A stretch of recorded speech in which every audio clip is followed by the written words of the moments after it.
सो नमस्कार दोस्तों, सुप्रभात। आप सभी के बायोलॉजी बाय दीपक मिश्रा में आपका दिल खोल के स्वागत है। मैं पुनः आज आप सभी के बीच एक नया वीडियो लेकर हाजिर हूँ और जो कि बायोलॉजी का बहुत ही इंपॉर्टेंट टॉपिक है, मानव अंतःस्रावी तंत्र यानी कि ह्यूमन एंडोक्राइन सिस्टम।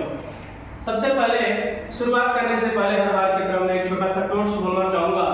बदल जाओ वक्त के साथ, बदल जाओ वक्त के साथ या वक्त बदलना सीखो, मजबूरियों को मत कोसो, हर हाल में चलना सीखो।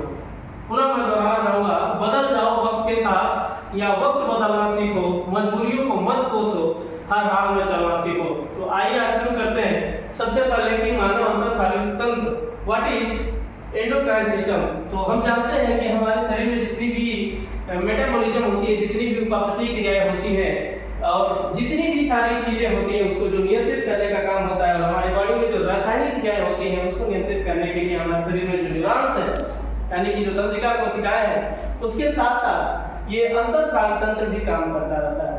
तो हम बात करेंगे कि आखिर में अंतःस्रावी तंत्र की जरूरत क्यों पड़ी। तो अंतःस्रावी तंत्र की जरूरत हमारे शरीर में बहुत सारे हार्मोन्स, एंजाइम्स को सेक्रेट करने के लिए पड़ी, यानी कि स्रावित करने के लिए। अब बात ये आती है कि वो कौन सा विज्ञान है जिसमें हम अंतःस्रावी ग्रंथियों का अध्ययन करते हैं। तो अंतःस्रावी ग्रंथियों का अध्ययन जिस विज्ञान की जिस शाखा के अंतर्गत किया जाता है उसे हम एंडोक्राइनोलॉजी कहते हैं। एंडोक्राइनोलॉजी मींस अंतःस्रावी तंत्र का विज्ञान। ये एंडोक्राइनोलॉजी क्या है? विज्ञान की वह शाखा जिसके अंतर्गत हम अंतःस्रावी ग्रंथियों का अध्ययन करते हैं, एंडोक्राइनोलॉजी कहलाता है। अब इसके अंतर्गत ग्रंथियां आती है। तो ग्रंथियों को जो हम बंटवारा करते हैं तीन तरह के, उसके डक्ट के आधार पर अर्थात नलिका के आधार पर, डिपेंड अपॉन द डक्ट, नलिका। तो नलिका में एंडोक्राइन ग्लैंड्स है। एंडोक्राइन ग्लैंड्स जो होती है ये डक्टलेस होती है, डक्टलेस यानी कि नलिका विहीन होती है। इसमें नलिकाएं नहीं पाई जाती हैं, ये सिर्फ और सिर्फ हार्मोन्स का स्राव करती है।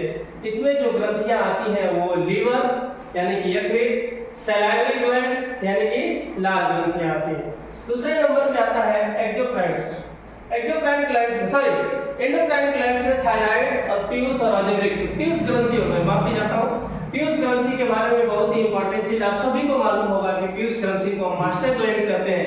और आजकल बायोलॉजी में एक नया टर्म इसके लिए ये जो यूज किया जाता है वो orchestra, ARCHESTRA, orchestra of endocrine system,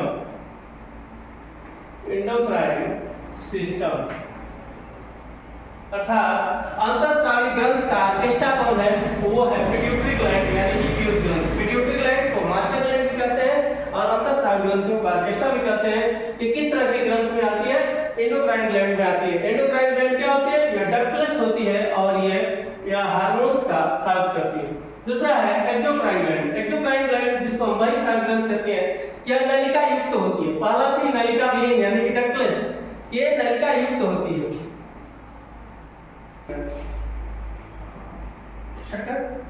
तो एक्सोक्राइन ग्लैंड दूसरे नंबर पे जो ग्लैंड आती है एक्सोक्राइन ग्लैंड होती है, जिसको हम बहिस्रावी ग्रंथि कहते हैं।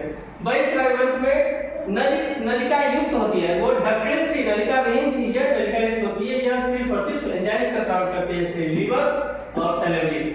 इसके बाद आता है मिक्स ग्लैंड। क्या होती है? तीसरे नंबर की आती है मिश्रित ग्लैंड की ग्रंथियां। ऐसी ग्रंथियां जिसमें हार्मोन और एंजाइम, पहले वाले में हार्मोन स्रावित हो रहा था एंडोक्राइन में, एक्सोक्राइन में एंजाइम सेक्रेट हो रहा था, लेकिन मिक्स ग्लैंड में हार्मोन और एंजाइम दोनों सेक्रेट होता है, इसीलिए इसको हम मिश्रित ग्रंथियां कहते हैं। और अभी तक सिर्फ एक ही मिश्रित ग्रंथियों की खोज हो चुकी है, वो है पैनक्रियाज यानी कि अग्न्याशय है।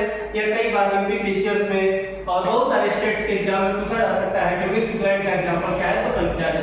अब थोड़ा सा चर्चा हम पैनक्रियाज के बारे में कर लेते हैं। आप सभी को जानते होंगे कि आजकल हर घर में डायबिटीज के पेशेंट मिल रहे हैं, यानी कि मधुमेह एक ऐसी बीमारी है जिसमें हमारे शरीर में जो हमारे शरीर की ग्लैंड है पैनक्रियाज, यह इसमें दो तरह की होती है, सेल्स होती है, एक अल्फा सेल्स और एक बीटा सेल्स। तो जो बीटा सेल्स होती है वो इंसुलिन नामक हार्मोन का स्राव कर देती है, इसलिए मधुमेह के रोग होता है। तो आपसे पूछते हैं कि इंसुलिन का सेक्रेशन कौन सी ग्लैंड करती है? तो ये पैनक्रियाज। कौन सी ग्लैंड? पैनक्रियाज। और पैनक्रियाज किस तरह की ग्लैंड है? Mix gland. अब इसके बाद अभी तक हमने ग्लैंड पर चर्चा की और ये भी जाना कि ग्लैंड या हार्मोन सेक्रेट करता है या फिर एंजाइम सेक्रेट करता है या सेक्रेट करता है। तो सबसे पहला पॉइंट हम जानेंगे कि हार्मोन्स होता क्या है, व्हाट इज हार्मोन, ये होता क्या है, कैसे किस तरह बॉडी में जनरेट करता है, इसका फंक्शन क्या होता है। तो हार्मोन जो होते हैं वो एमिनो स्टेरॉइड के बने नॉन केमिकल मैसेंजर होते हैं, यानी कि और रासायनिक तत्व होते हैं हार्मोन। और किसके बने होते हैं, वो अमीनो अम्ल के बने होते हैं, स्टेरॉइड्स के बने होते हैं। इसे हम अंतरकोशिकीय मध्यांतर कहते हैं। Most important question, what is intercellular messenger. तो hormone is also known as intercellular messenger. और नेक्स्ट क्वेश्चन ये पूछता है कि हु डिस्कवर्ड द हार्मोन। तो इसकी खोज अर्नेस्ट एच स्टर्लिंग ने किया था। किसने किया था, अर्नेस्ट एच स्टर्लिंग, नाम याद रखिएगा। हार्मोन्स की खोज अर्नेस्ट एच स्टर्लिंग ने किया था। अब बहुत सारे हार्मोन्स हैं जिसको हम लैब में आइसोलेट करते हैं, बहुत सारे हार्मोन्स हैं जो हमारी बॉडी में ऑलरेडी पाए जाते हैं। तो सबसे पहला जो आइसोलेटेड हार्मोन था इंसुलिन, अभी हमने चर्चा किया है कि इंसुलिन किससे सेक्रेट हुआ था, पैंक्रियास से। तो सबसे पहले इंसुलिन हार्मोन को सेक्रेट किया गया था, आइसोलेट किया गया था। उसके बाद खोज किस हार्मोन का किया गया, सिक्रेटिन नामक हार्मोन का खोज। सिक्रेटिन, मैं अपने कैमरामैन से कहूंगा कि सिक्रेटिन को जूम करके दिखाएं, और ये आइसोलेटेड इंसुलिन। तो इंसुलिन ऐसा हार्मोन था जो आइसोलेटेड था, और सिक्रेटिन एक ऐसा हार्मोन था जो डिस्कवर किया गया था, खोज किया गया था। अब इंसुलिन की खोज किसने किया था, किसने सेक्रेट किया, तो इंसुलिन को बैटिंग और बैटिंग तथा मैकर ने इसको आइसोलेट किया, निष्कासित किया। तो हार्मोन्स के द्वारा हम डिस्क्राइब कर लेते हैं। हार्मोन जो होते हैं वो एमाइनो अम्ल तथा स्टेरॉइड के बने और रासायनिक पदार्थ होते हैं, इसे अंतरकोशिकीय मध्यांतर भी कहते हैं। हार्मोन्स की खोज अर्नेस्ट एच स्टर्लिंग ने किया था। पहला आइसोलेटेड हार्मोन इंसुलिन था, इंसुलिन की खोज बैटिंग तथा मैकर ने किया था। पहला खोजित हार्मोन जो था वो सिक्रेटिन था। अब बात करते हैं कि हार्मोन सरकार है, हार्मोन का क्या कार्य है, हमारी बॉडी में हार्मोन्स का वर्क क्या होता है। तो हम जानते हैं कि जो भी हम खाना खाते हैं उसका मेटाबॉलिज्म होना है, आपने पढ़ा होगा catabolism plus anabolism is equal to metabolism. तो उसी मेटाबॉलिज्म को हमारे शरीर में खाना हम खाते हैं ताकि हमारे शरीर का ग्रोथ हो, विकास हो। तो शरीर की वृद्धि करने के लिए, शरीर का विकास करने के लिए, हम चाहे मेल हो या फीमेल हो, रिप्रोडक्शन करने के लिए, जनन करने के लिए, या जितनी भी मेटाबॉलिक एक्टिविटीज हैं, उपापचयी क्रियाएं हैं, उसको नियंत्रित करने का काम जो करता है वो हार्मोन करता है। तो अभी तक हार्मोन्स को एक बार शुरू से हम एंडोक्राइन ग्लैंड्स को रिपीट करते हैं, ताकि मैं ये चाहूंगा कि जो जितना भी हम पढ़ रहे हैं, भले ही एक छोटा सा ही टॉपिक हो, उसको बढ़िया से याद कर सकें, ताकि आने वाले किसी भी कॉम्पिटिटिव एग्जाम्स में वो भूल न सके। क्योंकि हमको हर हाल में अपने माँ बाप के फिक्र को फक्र में बदलना है। हमारे माँ बाप का जो फिक्र है कि मेरा लड़का या लड़की क्या करेगी, इसको फक्र में बदलना है और दिखाना है कि देखिए माताजी पिताजी, हमने आपके सपनों को ऊंचा करके दिखाया। तो what is endocrine system, endocrine system अंतःस्रावी तंत्र होती है जो हमारे शरीर की उपापचयी क्रियाओं को नियंत्रित करती है, या जो हमारे शरीर में न्यूरॉन्स होती है, न्यूरॉन्स के साथ मिलकर काम करती है। विज्ञान की वह शाखा जिसके अंतर्गत हम अंतःस्रावी ग्रंथियों का अध्ययन करते हैं एंडोक्राइनोलॉजी कहलाता है। अब तीन तरह के ग्रंथि होती है, एक तो होती है एंडोक्राइन ग्लैंड, दूसरा एक्सोक्राइन ग्लैंड और तीसरा मिक्स ग्लैंड। ये जो तीन तरह का कैटेगराइजेशन इनका किया गया है, it is based upon the duct, यानी कि नलिका के बेस पे इनका क्लासिफिकेशन किया गया है। तो जो एंडोक्राइन ग्लैंड होती है डक्टलेस होती है, इसमें डक्ट नहीं पाया जाता है, नलिका विहीन होती है। इसका एग्जांपल पीयूष ग्रंथि और अधिवृक्क। अधिवृक्क क्या है, एड्रिनल ग्लैंड। अधिवृक्क क्या है, एड्रिनल ग्लैंड अधिवृक्क है। थायराइड जानते हैं, थायरॉक्सिन हार्मोन रिलीज करता है। पीयूष ग्रंथि को हम मास्टर ग्रंथि कहते हैं, क्योंकि ये सारी ग्रंथियों को रेगुलेट करने का काम करता है। आजकल बायोलॉजी में एक नया टर्म जो पॉपुलर हो गया है कि एंडोक्राइन ग्लैंड का जो ऑर्केस्ट्रा है, ऑर्केस्ट्रा जो सबको कंट्रोल करता है, वो कौन होता है, पीयूष ग्रंथि। अब आता है एक्सोक्राइन ग्लैंड पे।